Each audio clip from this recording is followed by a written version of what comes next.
वाणी भागवती वाणी। वाचक प्रमुख श्री इंद्र भूति गौतम आदि गणधर भगवंत। युग प्रधानाचार्य परम पूज्य श्री सुधर्मा स्वामी जी महाराज, उनकी परम पावन पाठ परंपरा,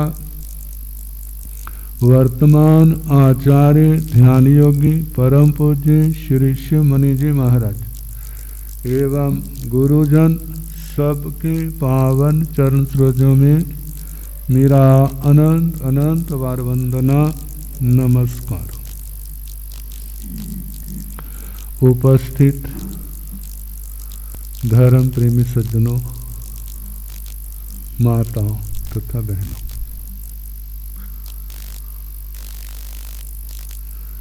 आपका प्यार, आपका श्रद्धा भक्ति भाव हमें फिर खींच करके बन्नोबाई के बनोड़ ले आया। ये आपका ऐतिहासिक क्षेत्र पुराना है, जिसको कितना सौभाग्य मिला। जैन धर्म दिवाकर आचार्य सम्राट पूज्य श्री आत्माराम जी महाराज का जहाँ जहाँ कोई उनके जीवन को पढ़ेगा तब तब इस बनोड़ का भी नाम आएगा। आपका सौभाग्य, आपने इसके लिए क्या किया? कुछ भी नहीं, लेकिन आपके नगर का नाम, कस्बे का नाम इतिहास में पहले बन्नोबाई के कारण से हुआ था, अब आचार्य भगवान पूज्य श्री आत्माराम जी महाराज। इस क्षेत्र में हमारे पूर्वज संत चारित्र चूड़ामणि परम पूज्य श्री नेकचंद जी महाराज, बड़ी पुरानी बात है, कितने तो उस समय जब उनका स्वर्गवास हुआ था जन्म भी नहीं होंगे। इन क्षेत्रों के अंदर उनका भी विचरना बहुत होता रहता था। सबसे पहली बार जब गुरुजी ने डेराबस्सी का चौमासा मानना था 79 का, तब जे राजपुरा के बाद बनोड़ आया था, तो पहली बार आए थे गुरुजी के चरणों में। जहाँ के श्रावक लाला धर्मचंद जी आया करते थे, एक भाई और आते थे, प्रज्ञा चक्षु मेहरचंद जी, याद है ना? मेहरचंद जी जिनको दिखाई नहीं देता था, कहाँ कहाँ दर्शनों के लिए वो आया करते थे, बिना आंखों के भी श्रद्धा भक्ति से पहुंच जाते थे। चलते चलते पुराना स्थानक देखने का सौभाग्य हमारे को 79 में मिला था। जब गुरुजी जहाँ पर थे, दिवाकर परंपरा के दो महान संत उपाध्याय श्री केवल मुनि जी महाराज, उपाध्याय श्री मूलचंद जी महाराज, उनका अम्बाला चौमासा मानना था, तो शिमला आदि की और सारे गुरुकुल में अर्धशताब्दी महोत्सव था, तो उस समय पधारे थे। तो जहाँ पर पधारे थे उनके पहली बार दर्शनों का जहाँ लाभ हुआ था।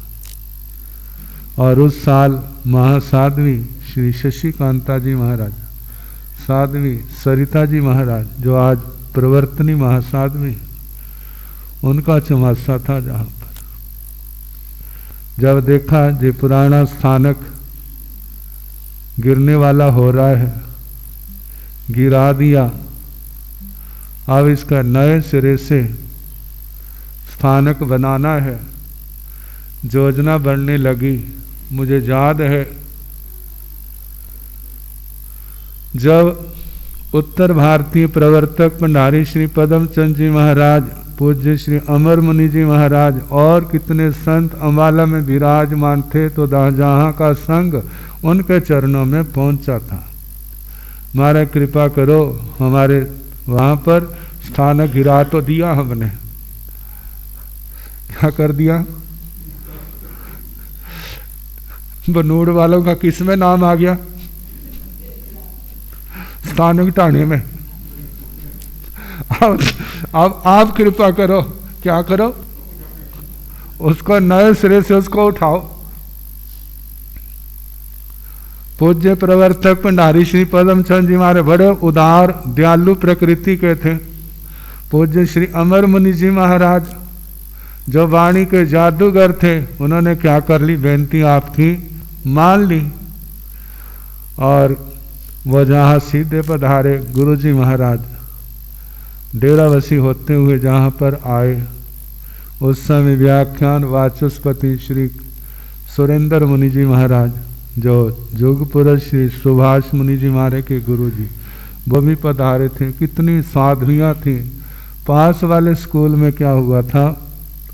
फंक्शन हुआ था और जहाँ पर शिलान्यास रखा था, कितने लोगों ने वहाँ पर खुले हृदय से दान दिया और ये 1 साल के अंदर अंदर स्थानक तैयार हो गया। जब चद्दर महोत्सव था तो फिर जहाँ पर आने का सौभाग्य मिला, जहीं से प्रवर्तक जी महाराज, हमारे गुरु जी सब मिलकर के अम्बाला की ओर हमने विहार किया था। तो जहाँ पर उसके बाद भी कितनी बार जहाँ पर आना हुआ, इस क्षेत्र में जैन धर्म दिवाकर आचार्य सम्राट पूज्य श्री आनंद ऋषि जी महाराज के भी चरण पढ़ चुके हैं। श्रमण संघ के तृतीय पटधर पूज्य श्री जैन धर्म दिवाकर आचार्य सम्राट पूज्य श्री देवेंद्र मुनि जी महाराज, उनके भी चरण कमलों से ये नगर पावन हो चुका है। वर्तमान आचार्य पूज्य श्री शिव मुनि जी महाराज वो भी आ चुके हैं और कितने साधु सतियों का जहाँ पर आना जाना होता रहता है। ये सब आप सब का क्या है? सौभाग्य है। जानते हैं सबसे पहले तो मनुष्य जन्म पाना बड़ा मुश्किल है। मनुष्य जन्म पाने के पश्चात आर्य क्षेत्र का मिलना और भी मुश्किल है। आर्य क्षेत्र कौन? जहाँ पर धर्म की चर्चा चलती हो, जहाँ पाप को बुरा समझा जाता हो, जहाँ पर आत्मा के कल्याण की, आत्मा के विकास की धर्म चर्चा चलती हो, वो आर्य क्षेत्र है। और उन क्षेत्रों में भी वे कुल जहाँ पर अरिहंत परमात्मा की बीतराग वाणी का संचार हो, जिनके अंदर जो बड़ी श्रद्धा भक्ति से जिन वाणी सुनते हैं उसके प्रति श्रद्धा रखते हैं और उसका आचरण भी यथाशक्ति करते हैं, ऐसे कुल में जन्म होना तो और भी दुर्लभ है। कहते हैं बिना पुण्य के, बिना पूर्व जन्म के धर्म संस्कारों के बिना ऐसा योग नहीं मिलता।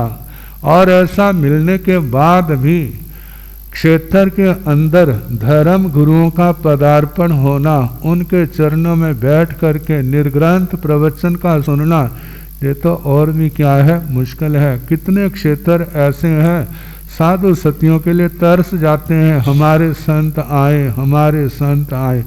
एक बार की बात एक भाई ने कहा, कहते महाराज एक जगह ना संत गए, तो एक भाई मुंह पट्टी लगा के माला पढ़ रहा था। जब उसने संतों को देखा ना तो कहने लगा बाबा राम राम। क्या कहा उसने?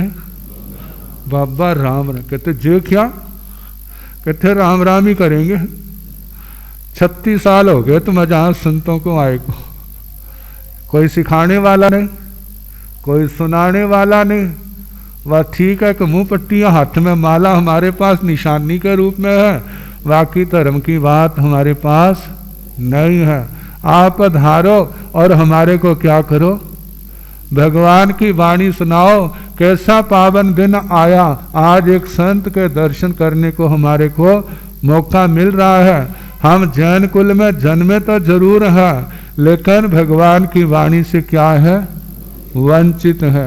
जिस वाणी को सुनने के लिए देवलोकों के देवता भी क्या करते हैं, इस मनुष्य लोक के अंदर आते हैं। जरूरी नहीं है वो आपकी आंखों का विषय बने, क्योंकि उनका सूक्ष्म शरीर ऐसा है जो चरम चक्षु एकदम देख नहीं सकते। भगवान के चरणों में, तीर्थंकर भगवंतों के चरणों में, गणधर भगवंतों के चरणों में समय समय पर जब कभी ऐसी दिव्य आत्माएं आती हैं तो उनके पावन चरण सरोजों में उनका आना होता है। श्रद्धा भक्ति से झूम जाते हैं और उनकी निर्ग्रांत प्रवचन बीत राग वाणी सुन के अपने जीवन को सफल बनाते हैं, अपने दिल दिमाग में स्थान देते हैं। हमने संसार के मार्ग पर नहीं बढ़ना, हमने संसार के मार्ग को पार करना है।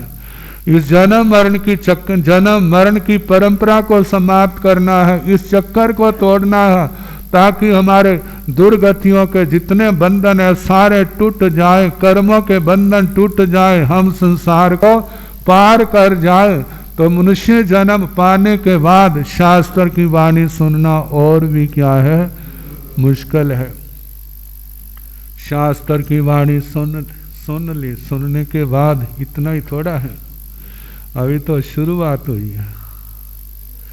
उसके बाद श्रद्धा आना।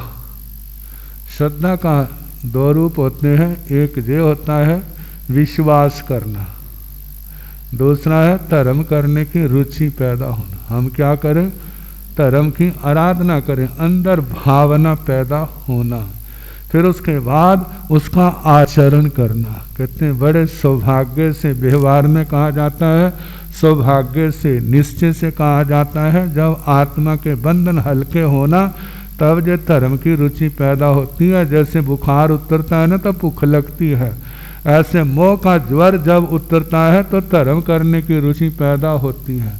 अब इस मोनी कर्म को खत्म करने के लिए, शेष कर्मों को खत्म करने के लिए जो भगवान ने तीर्थ चलाया है, धर्म तीर्थ, इसके अंदर आए और भीतराग वाणी सुने, उसके प्रति श्रद्धा करें, जितनी शक्ति है उसके अनुसार आचरण करें, ताकि जो हमारा मनुष्य जन्म सफल हो जाए।